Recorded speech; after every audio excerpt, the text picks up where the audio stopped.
¿Cómo presentar a...? Brevemente. Que no tenemos tiempo.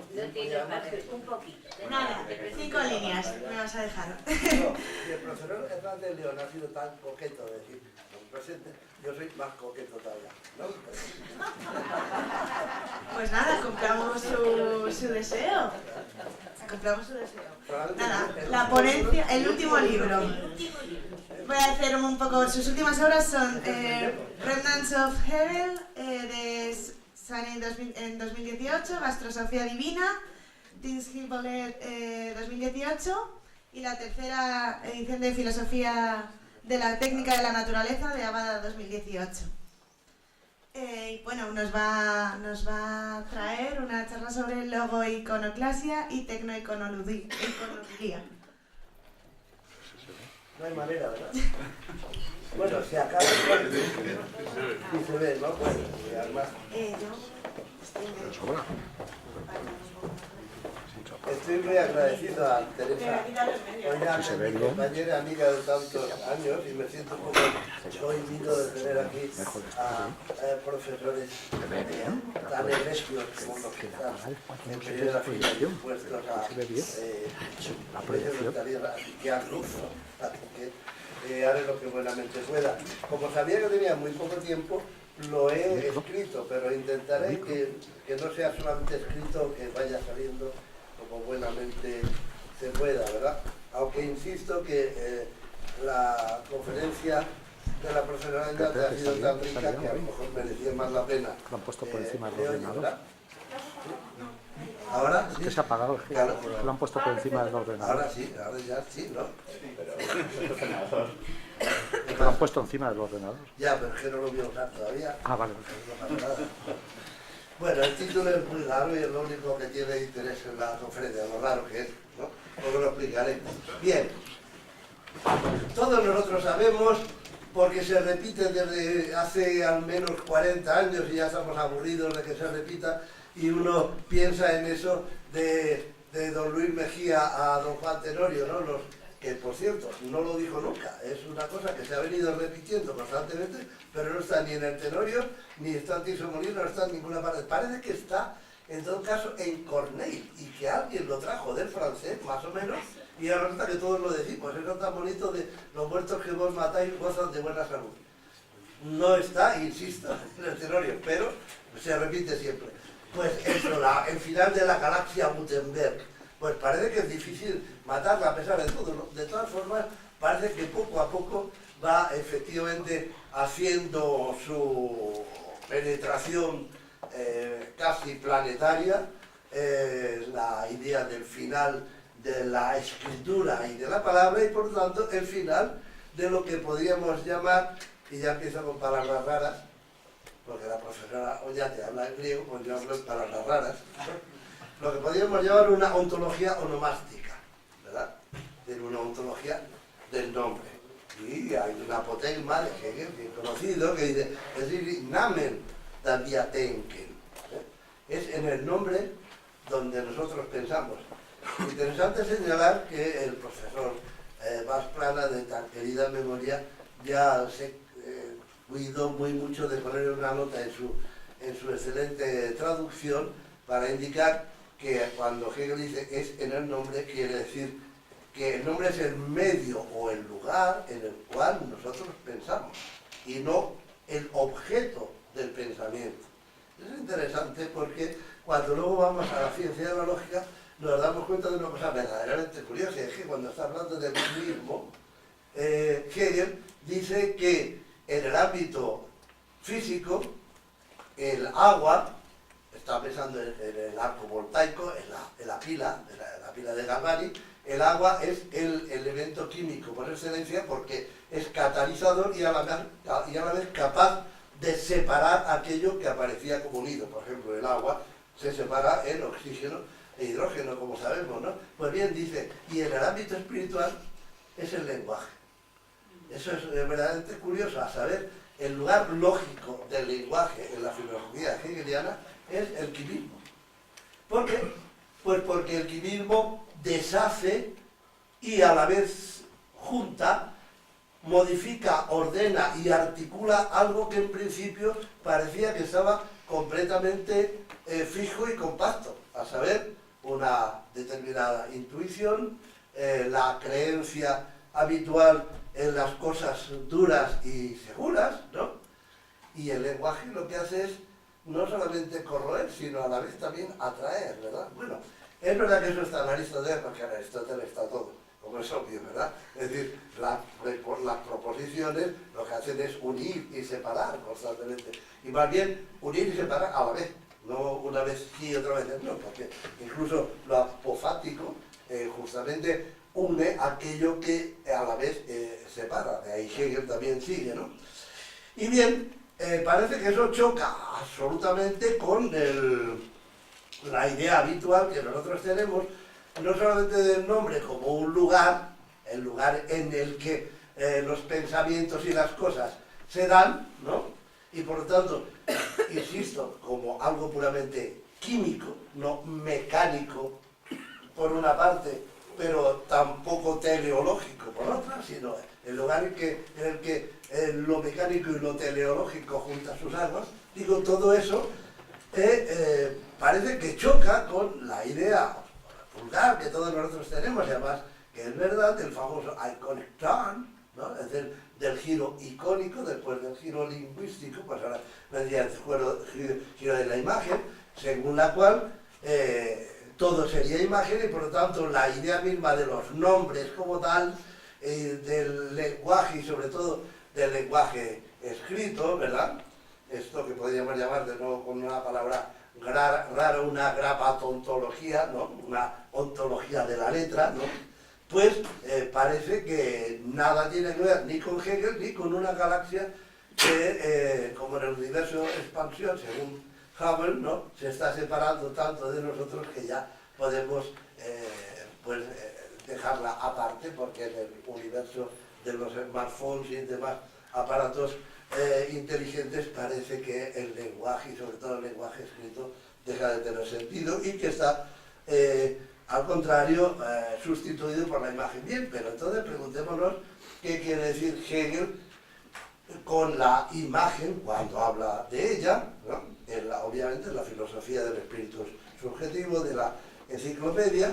Y bien, nos dice para empezar algo que resulta bien interesante, a saber, nos dice, la imagen es una representación, pero una representación en la cual se ha suprimido o se ha dado de lado tanto su contenido sensible como el hecho de que pertenezca a un determinado sujeto singular, que sea suya. Por el contrario, la imagen aparece, y aquí volvemos entonces a darnos cuenta de que se parece bastante a lo que antes habíamos hablado del nombre del lenguaje, se parece de nuevo a un elemento de tipo químico que sirve para conectar y separar, mientras que ello mismo no sería otra cosa que la pura relacionalidad, puesto que, como señala Hegel, ahora esa imagen está recogida en una interioridad abstracta, universal, en el yo en general, dice.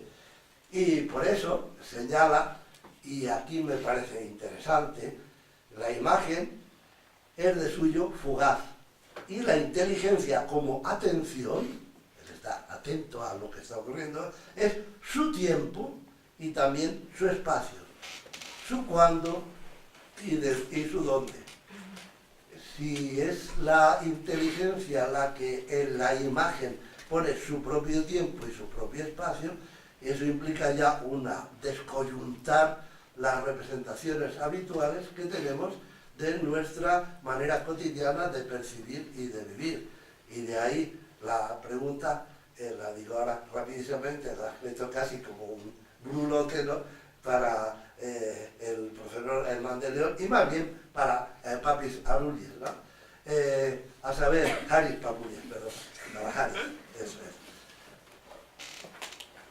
Si tiene su tiempo y su dónde, tiene también su encuadre y su duración, y por lo tanto el espacio de la imagen no es ni el espacio kantiano, ni el espacio cotidiano, ni tampoco el tiempo.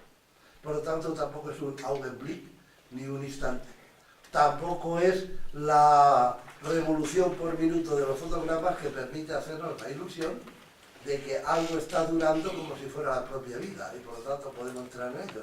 Sino al contrario, el tiempo en las imágenes depende de quién las utilice, tiene su espacio y su tiempo y por lo tanto tiene también su ritmo y su duración. Y aquí tenemos Aristóteles cuando habla del ritmo de las letras, como se llama Mariano cuando está tratando a Demócrito, ¿verdad? Así pues, el encuadre y la duración de la imagen es algo que depende del sujeto que manipula la imagen como tal, ¿no? Y con eso ya nos acercamos un poquito más a nuestra tarea, ¿verdad? Porque las imágenes como tales aparecen como una suerte de material, si queréis, de una semimanufactura, como un semi-elaborado, todavía no perfectamente organizado, de aquello que Hegel va a llamar el signo.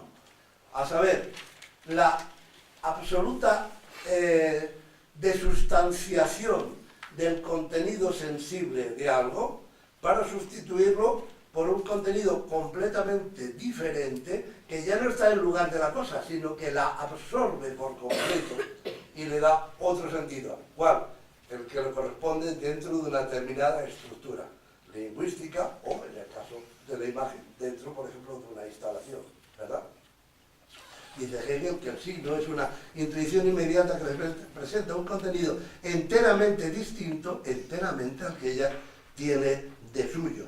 Al contrario del símbolo, que siempre tiene una posibilidad analógica, un cierto parecido con aquello que pretende representar. Y bueno, ya al hablar de lo analógico y de la idea del signo como enteramente distinto, uno empieza ya a pensar que esto se parece bastante a la idea de paquetes discontinuos binarios que por sí mismos no tienen otro sentido que el de pertenecer a una estructura que tiene su propio tiempo y su propio espacio y que a su vez pueden apoderarse de los medios de captación analógicos y transducirlos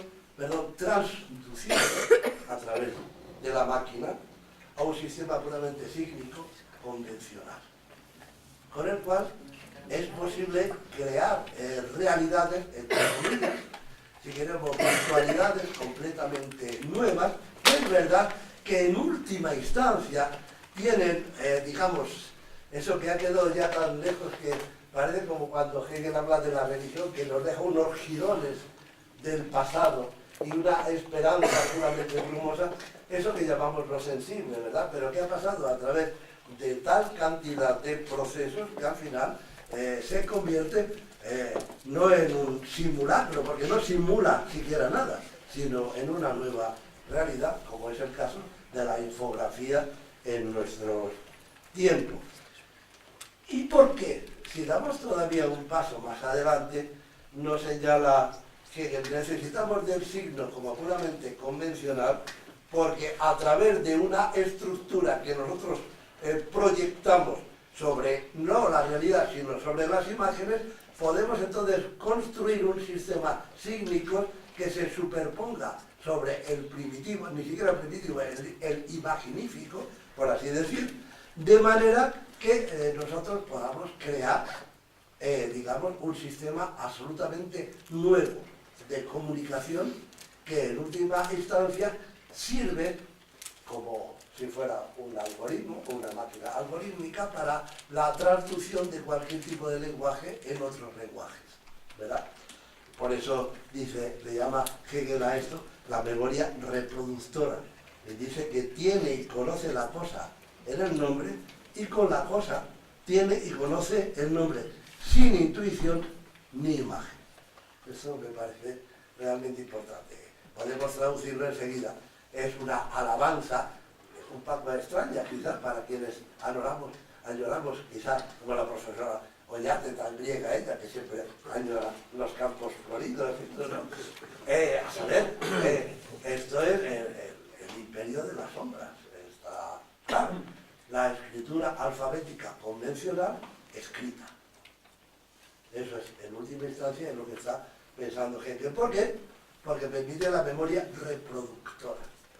Es decir, porque permite que un sistema algorítmico se reproduzca, se modifique constantemente ad libitum, creando posibilidades inéditas de proyección de imágenes, que es verdad que estaban almacenadas en ese pozo oscuro del alma, como habla Hegel, en el cual, además, al igual que también Kant en la antropología, pues estábamos en la época, Füssli, por ejemplo, ¿no? De pronto aparece una cabeza de caballo cortada con los ojos echando fuego, aparecen jirones de niebla, aparece de alguna manera el brígido, la destrucción de la realidad, y precisamente para dominar al monstruo de ese pozo inconsciente de las representaciones, el lenguaje alfabético convencional y escrito permite esa dominación y esa, podríamos decir, reproducción, como se quiera, de los nombres en los cuales las cosas se dan, pero se ofrecen como tales. Podríamos decir, sin me apura, Teresa, una brutalidad tal no se conoce sino la presentamos como completamente opuesta a la novena elogía de Duino, de Rilke, ¿no? Estamos aquí quizá para decir, pero para decirlo, comprende, como las cosas íntimamente jamás creyeron ser. Eso podríamos decir que es una manifestación griega, me permiten, ¿no? Es decir, estamos aquí para dejar que las cosas surjan, outside, dejar que se muestren, ponerlas de relieve. No, Hegel es la modernidad absoluta.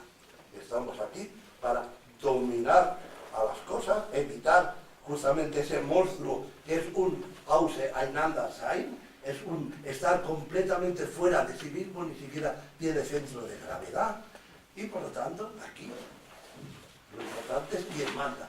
¿Y cómo manda? En el parágrafo 42, en un Zusatz famoso, que a mí me gusta repetir porque es una especie de bofetada a Mein Kant, y dice, este Kant tiene demasiada ternura con las cosas, ¿verdad?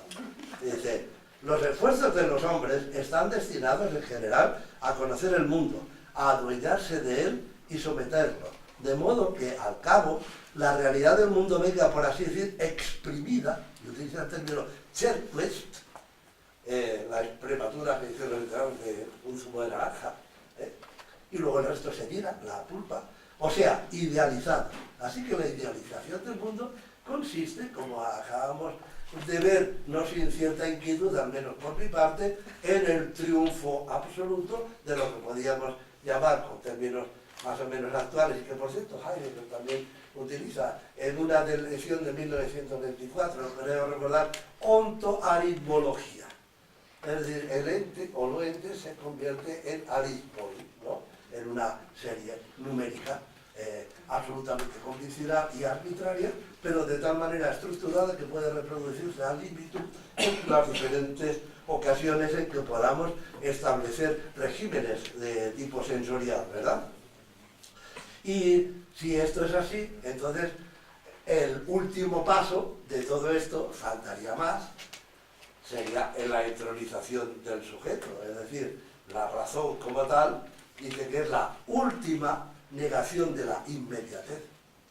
No hay mayor negación, negación completa, final de la inmediatez, de tal modo que el contenido está determinado por ella, por la inteligencia, y para ella.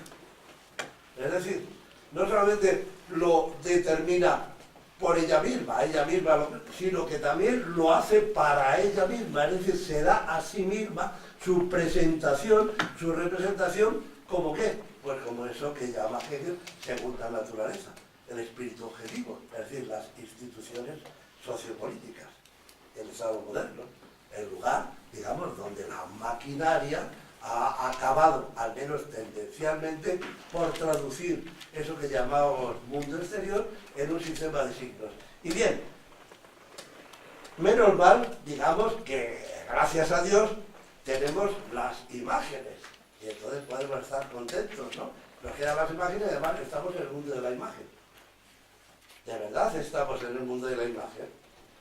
porque, claro, las imágenes como espuma de los días están en las manos de todos nosotros, ¿verdad? De niños, adolescentes, adultos y militares sin graduación. Pero nosotros sabemos porque nos lo han dicho y porque mi hijo sí que sabe hacerlo, pero para eso él es físico, ¿verdad? Y se ha tirado no sé cuántos años haciendo tonterías, decía, pero con lo bonito que es el mundo, y el hegeliano sin saberlo decía, déjame en paz que estoy con mi ordenador. A saber, tenemos que entrar en la realidad última de los lenguajes máquina y de los algoritmos para darnos cuenta de cómo podemos crear a nuestra imagen y semejanza utilizando materiales semi-elaborados, como decíamos antes, eso que después nosotros podemos gentilmente, o nosotros, mejor, las grandes empresas de comunicación, de software, podemos presentar efectivamente como imágenes del mundo, ¿verdad? De manera que eso que... ¡Ay! Teresa. Llamaba Teresa Tacella, ¿no? Bien, ¿qué es lo que dice nuestro Hegel? Los dioses griegos, y en general todo lo sagrado, por así decir, no hace falta esperar a Marx, ya está en Hegel con mayor brutalidad, los dioses griegos dicen, tienen un Hauch, un Duft der Trauer, es decir, un hálito y un perfume y un aroma luctuoso, de tristeza mortal. Es más, en un arranque poético, antipoético, cuando está contemplando el torso de Belvedere del Vaticano, contemplándolo, curiosamente una imagen, ¿no?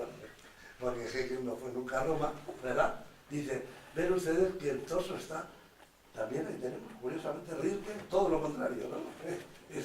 Es un choque entre dos mentalidades completamente opuestas.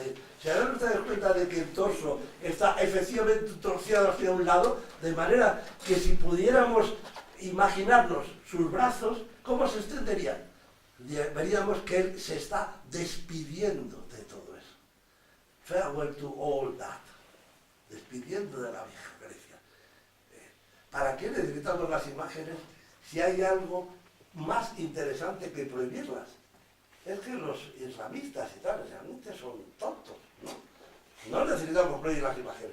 Tenemos que destruir las imágenes en las imágenes mismas. Las imágenes deben permanecer, pero justamente como muestra de la voluntad omnímoda del sujeto maquínico de la posmodernidad. Eso, naturalmente, así no lo dice Hegel, pero es lo que yo de alguna manera puedo interpretar, ¿verdad? Es decir, cuando Hegel está diciendo, y se ha organizado tanto lío, pues cada vez tantos hay mucho antes de él, ¿verdad? Oh, el arte está muerto, el arte es cosa del pasado. No. Hegel dice nuestro mundo, y lo que pasa es que da mucha pena, ¿no? Porque dice, no, lo que es cosa del pasado en el arte es su valor sacral.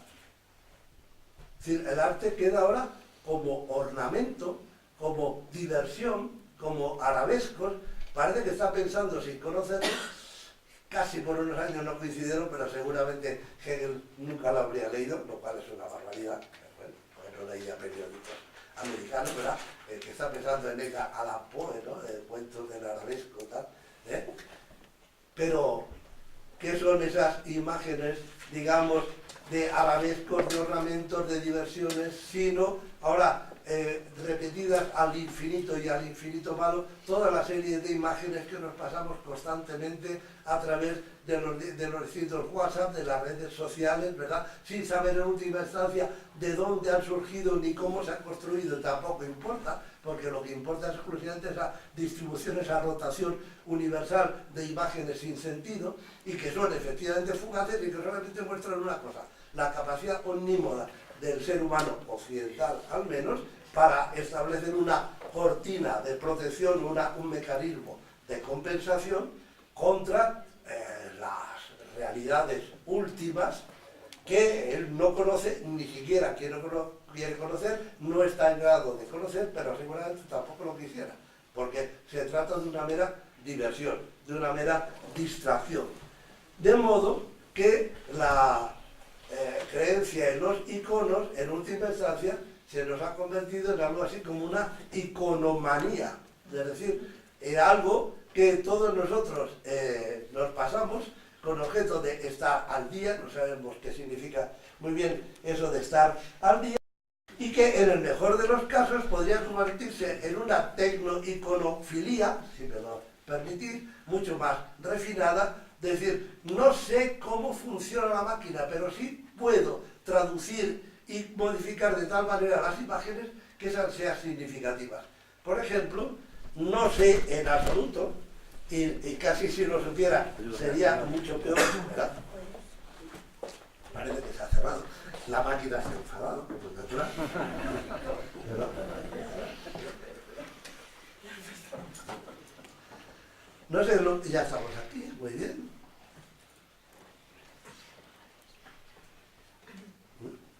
Sí.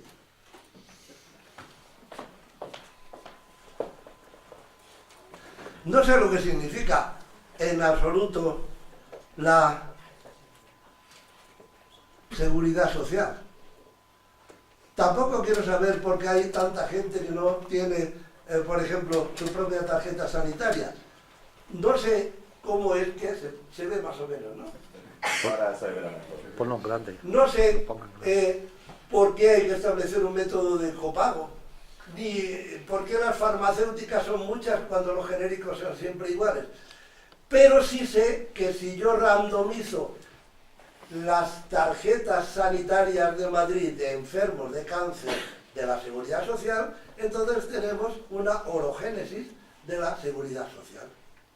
Un paisaje lunar que está hecho por la randomización de las tarjetas sanitarias de estos enfermos. Y por lo tanto, nosotros podemos decir, establecemos solamente para los avisados, lúcidos e impotentes, pues un sistema en el cual de alguna manera podemos sentirnos, si de alguna manera liberados, digamos, de esa espuma de los días, que es el tránsito insensato de imágenes, pero como tampoco podemos llegar a esos trasfondos, y si llegamos, entonces que ya somos unos de ellos, por así decir, pues entonces nos contentamos con esto, ¿no? O bien, digamos, también podemos hacer una cosa, ¿y por qué no?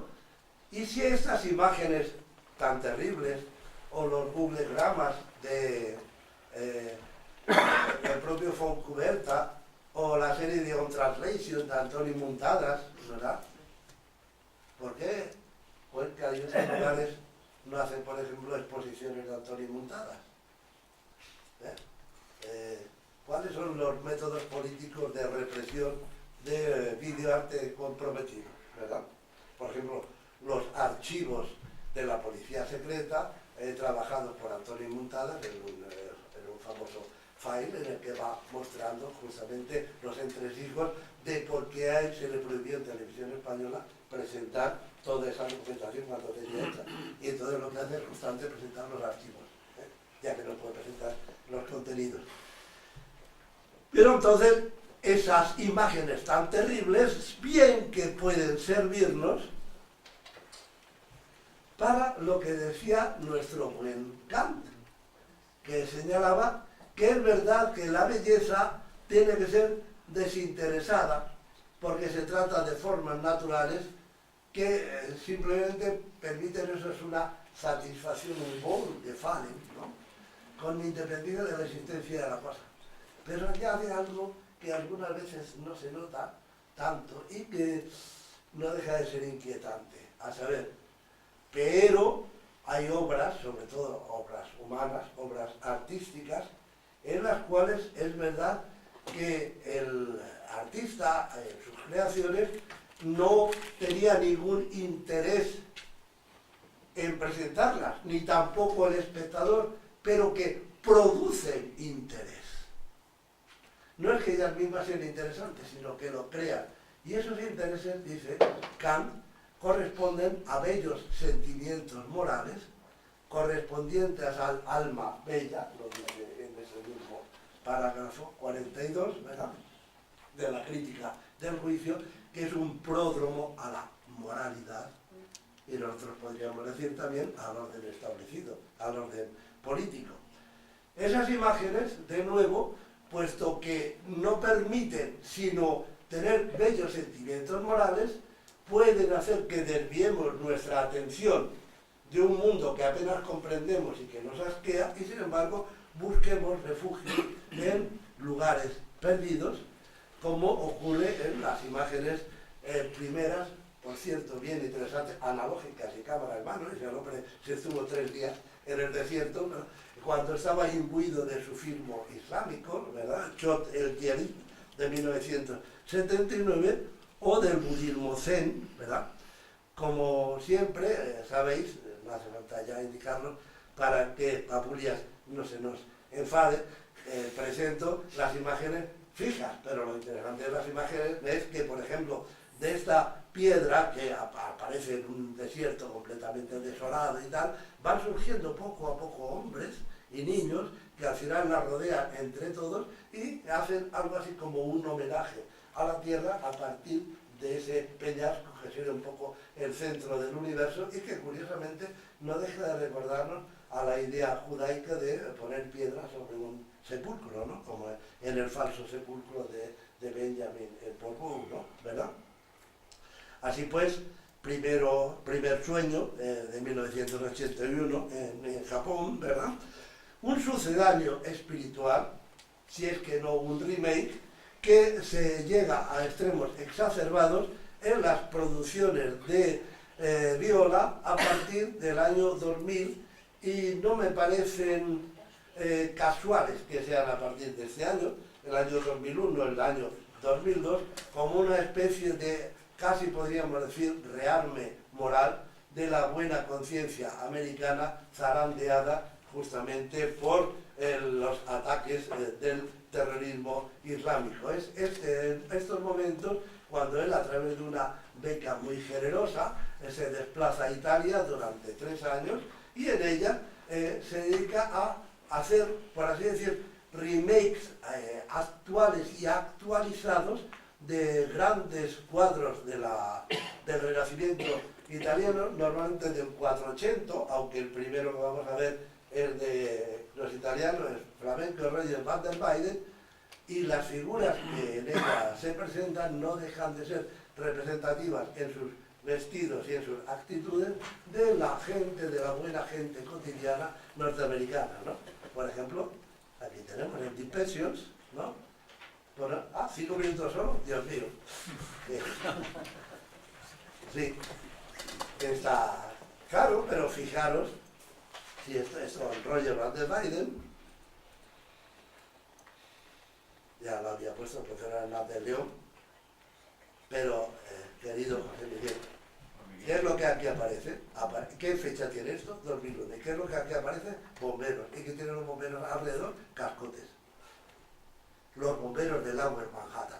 Dios mío, son unos héroes, ¿verdad? Y por lo tanto, en las víctimas surgen al cielo espiritualizadas como almas, mediante l'anima innamorata, exactamente que la ascensione del Signore del Giotto, ¿verdad?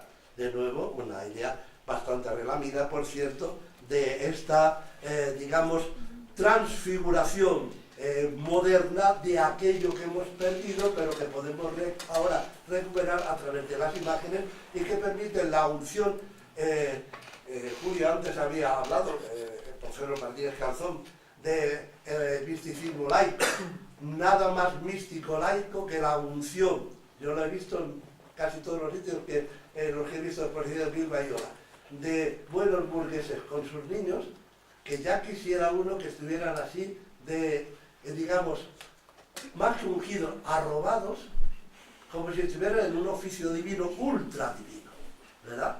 Sí, donde dice, Dios mío, creo. ¿En qué crees? Bueno, para empezar en esas imágenes, pero luego no te preocupes que también voy a poner el agua, el fuego, Tristán y Isolda, y por lo tanto, ya que no podemos creer en Dios, pues ni en los dioses, ni en lo divino, podemos creer, por ejemplo, en un diluvio que sube hacia arriba, ¿no? Que es una cosa, pues, que no deja de tener su interés, ¿verdad? A ver si podemos poner esto más para adelante, porque no... La flecha. ¿Sí? La flecha. La flecha derecha. Ya, pero es que no está, ¿ves? Hay una flecha hacia la izquierda. El teclado. El teclado. Ah, claro, del teclado. Claro, ¿no? Es que normalmente aquí abajo aparece el gato. Salió la mano como ¿No? ¿Te das cuenta que...? Sí, qué raro, ¿verdad? Claro, ha decidido que no pasa del show. Ahora sí. Y algunos, The Ransmen, con sus desnudos y todo, pues no dejan de recurrir a imágenes que vemos de la New Age de Madame Blavatsky, pero claro, está actualizada, como en este disco, que no se llama New Age, Beautiful Voices, ¿no? Donde veis que la figura de la mujer está mostrando aquí una especie de castillo que recuerda a Magritte, o sea que bueno, todos son figuras de figuras, imágenes de imágenes, y es la misma posición que nos encontramos en ella, ¿no? Bueno, y si fuera así, si Viola fuera así, ¿qué hago yo entonces aquí, salvo poner verde a Viola? Pero hay algo que me parece bien interesante y que podemos señalar aquí, ¿verdad? Yo no sé a qué me parezco, y no sé a qué me parezco porque yo estoy reflejado con la cámara incluso en los ojos del búho, y por lo tanto yo soy aquel que el búho me repite desde una perspectiva animal que nunca comprenderé del todo lo que pudiera ser yo, porque es verdad que Machado dice aquello inmortal, por cierto, rindamos homenaje porque son los 80 aniversarios de su muerte, ¿verdad? Gracias, petenera mía, en tus ojos me he perdido, era lo que yo quería, pero claro, son los ojos de la petenera, es decir, ella de resultas hace ser al otro, pero ¿qué ocurre cuando la mirada es puramente animal, ¿no? ¿Y qué ocurre cuando esto no funciona? Porque tenemos otra vez el problema, aquí. Ya, bueno. ¿Y qué ocurre cuando es la máquina la que nos devuelve las imágenes de la propia madre del artista en su agonía y el nacimiento de un niño, de un amigo suyo? Y esas imágenes, como ocurre en la creación de Miguel Ángel, no se pueden tocar, pero sí es cierto que de alguna manera se aproxima y se funde una imagen con otra, pero a través de la máquina. Por cierto, la exposición está en el centro de una alcoba, ¿verdad? Con lo cual podemos decir que el lugar de la vida y la muerte, el lugar de la cotidianidad, solamente tiene sentido cuando la imagen a través de la máquina es capaz de traspasar su propia capacidad de seducción y empáticamente, digamos, se embebe, transparenta a través del otro, ¿verdad? Eso es lo que me parece importante. ¿Por qué? Pues porque... Espera, todavía aquí tenemos otro, creo. Pero habrá que darle un poquitín, eso es, ¿no? ¿Por qué? Pues porque Viola, él lo ha dicho literalmente, siguiendo un poco a McLuhan, estamos entrando en una nueva era, en la era electrónica. ¿Pero qué significa la era electrónica? Significa que a partir de ahora las emociones no pueden ser sentidas, me pregunto, de paso, si alguna vez se han podido sentir de manera desnuda y simplemente corporal. Sin ir más lejos, yo tengo un cristalino artificial, me han operado y por lo tanto yo puedo ver gracias a esta prótesis, ¿no? ¿Existe algo así como la sensación pura, corporal? Lo que existe más bien es la transducción constante de medios técnicos, de manera que nuestros ojos están de tal forma habituados a traspasar imágenes que lo que podemos y lo que seguramente debemos hacer, y eso es lo que creo que nos quiere decir Viola, es que a través de esa supuesta iconodulia o veneración de imágenes tenemos que percatarnos de que la duración, el encuadre, el espacio y el tiempo rompen los hábitos absolutamente cotidianos de vivir y por lo tanto entran en un espacio que ya Benjamin y el nuevo Rosalind Krauss han llamado el inconsciente óptico, es decir, muestran posibilidades inéditas que empiezan, para empezar, simplemente con la desazón de que no sabemos muy bien qué significa eso, ¿no? Por ejemplo, en el propio Museo de Arte Abstracto esta mañana, las dos figuras, una mujer y una niña, al parecer están muertas, pero dentro del agua, y parece que se están moviendo, pero lo que se mueve es el agua. Pero se repite una y otra vez y uno al final dice, ¿qué hago aquí? ¿Cuándo me voy? Porque el sacerdote dice, El sacerdote dice, ite misa est, y por lo tanto sabemos que las cosas tienen un principio y un final. Pero, ¿qué ocurre cuando un aparato de vídeo o una pantalla de cuarzo líquido está repitiendo constantemente algo, o cuando el movimiento es tan lento que nosotros adivinamos ya lo que va a ocurrir y quisiéramos decirlo, pero no podemos porque tenemos que estar atentos a la pantalla? Aquí hay una especie de iconoclasia de las imágenes dentro de las imágenes mismas. Es verdad que Viola ve directamente con el ojo, un ojo ya electrónico, un ojo magnífico, pero lo que hace ese ojo es recordarnos que las imágenes que nosotros estamos viendo, por un lado ciertamente remiten a una dominación de la máquina, del algoritmo universal, pero por otro, que solamente a través de que solamente a través de esa posibilidad podemos entonces empezar a entender por qué